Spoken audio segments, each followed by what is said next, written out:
안녕하세요. 옴쌤입니다. 2023년도 새해가 밝았습니다. 과연 금년도 어떤 부분들 우리가 먼저 점검을 해봐야 취업에 빠르게 접근할 수 있는지 네 가지 측면에서 접근을 해보도록 하겠습니다. 자, 첫 번째는 기본적인 스펙입니다. 학교와 학점은 거의 반고정이라고 생각해도 무방한 부분입니다. 중요성도 낮아지고 있기 때문에 여러분들이 크게 신경 쓰지 않으셨으면 하고요. 자, 그리고 두 번째로 어학 같은 경우에는 공대는 IM 그리고 문과는 IH 정도면 충분하지 않을까 싶습니다.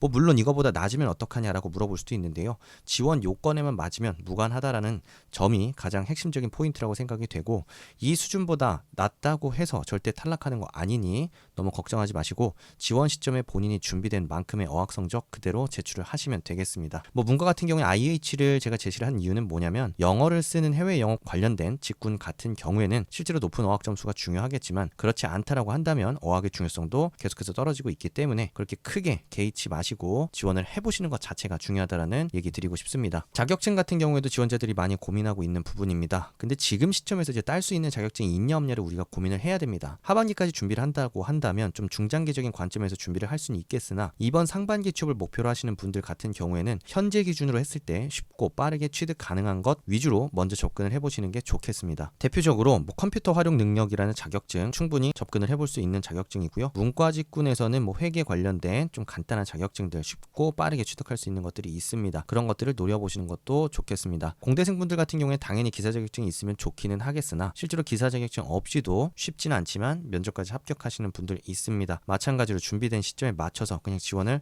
해보시는 것 자체가 중요하겠습니다. 그 다음으로는 관련된 경험입니다. 자, 관련된 경험, 직무 관련된 경험의 중요성이 높아지면서 그 경험 쌓기에 대한 관심들이 굉장히 높은 상황입니다. 알바나 계약직 같은 경우에도 충분히 소재로 활용이 가능합니다. 꼭 지원자들 같은 경우는 직무 관련성이 반드시 있어야 된다라고만 생각을 하고 있는데요. 이번에 한솔케미칼 HR 직무에 합격하신 분 같은 경우에는 아예 인턴 경험이 없으셨었습니다. 그럼에도 최종 합격까지 해냈다라는 것 자체는 본인이 대학교를 다니면서 혹은 어렸을 적에 했던 경험들까지 야무지게 활용하셔서 합격했다라는 의미라고 해석하셔도 무방하기 때문에 경험 자체는 반드시 꼭 인턴이라든지 정규직이라든지 그런 것까지 안 하셔도 상관은 없습니다. 하지만 가능하다면, 할 수 있다면 베스트가 될 수는 있을 것 같고요. 지금부터라도 충분히 인턴 경험을 쌓으실 수 있습니다. 지금 1월 중순에 시작한다고 친다면 3월에 공채가 시작되는 시점에는 한 2개월 정도의 인턴 기간을 확보할 수가 있게 되고, 그 2개월이라는 기간 동안에 또 업무 경험을 하면서 소재적인 부분들까지도 확보해 볼 수가 있기 때문에 지금이라도 가능하시다면 인턴을 구해서 경험을 쌓고 상반기에 도전해 보실 수가 있겠습니다. 하지만 경험이 무조건 많다고 해서 좋은 건 절대 아닙니다. 업무 경험은 2회 정도면 충분합니다. 오히려 더 중요한 부분이 있다면, 여러분들이 업무를 수행하면서 배우고 느끼고 습득한 게 무엇인지 자체를 자소서와 면접에서 명확하게 보여주는 것 그 자체라는 부분을 좀 다시 인지를 하시면 좋을 것 같습니다. 중고 신입 관련된 내용은 오늘 영상에서 다루지 않을 예정이고요. 당연히 관련된 업무를 수행했을 것이기 때문에 훨씬 더 유리한 측면이 있지만, 방금 말씀드렸던 대로 경험 자체가 취업을 시키는 건 절대 아니라는 점 확실하게 말씀을 드리고 싶습니다. 자, 세 번째는 자기소개서입니다. 자기소개는 우선 여러분들이 잘 쓰기 위해서는 3요소 학습이 먼저라고 말씀을 드려야 되겠습니다.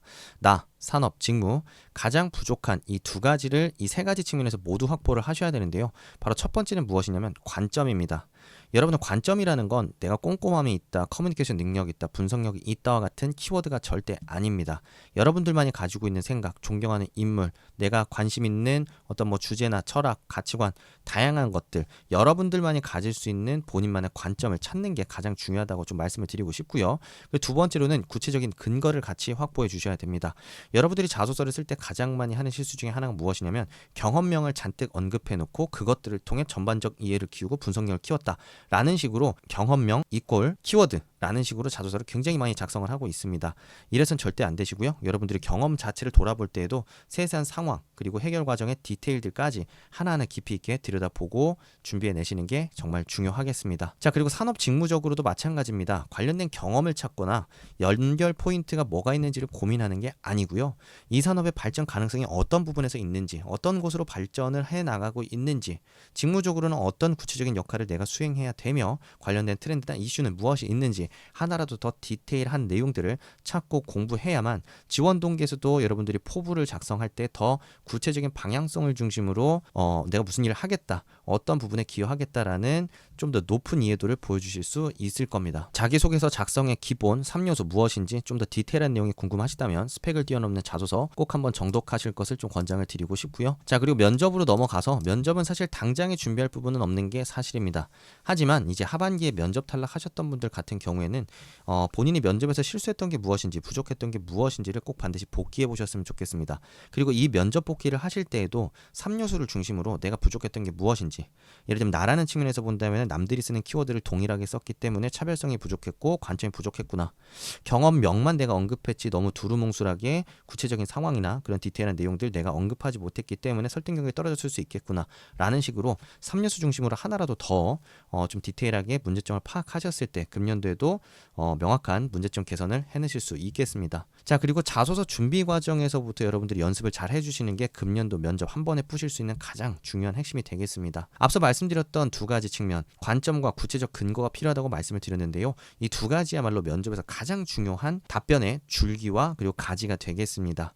그렇기 때문에 관점이 뚜렷해야만 내가 다른 지원자들과 차별화된 생각을 제시할 수가 있고, 그 생각을 던졌을 때 면접관님께서 그렇게 생각하는 이유, 구체적인 근거가 있냐고 물으셨을 때 그에 대한 백업으로 확실하게 덧붙여 줌으로써 세일즈 논리를 완성해낼 수가 있을 것입니다. 그래서 자소서 작성 단계에서부터 이 생각을 하면서 좀 준비를 해주시면 되고요. 나중에 이제 면접 단계쯤 갔을 때 그때 다시 복습을 하시면서 관점과 구체적 근거의 결합을 계속해서 연습해 나가시면 훨씬 더 쉽게 면접 준비 가능하실 겁니다. 오늘 이렇게 네 가지 측면에서 우리가 반드시 점검을 해야 되는 포인트들 좀 짤막하게 준비를 해봤습니다. 이번 상반기 야무지게 준비하셔가지고 좋은 결과 있으시길 바라겠고요. 금년도에는 유료 멤버십 혜택이 강화될 예정입니다. 많은 관심 부탁드리며 올 상반기에도 많은 분들의 승승장구 기원하도록 하겠습니다. 감사합니다. 옴씨였습니다.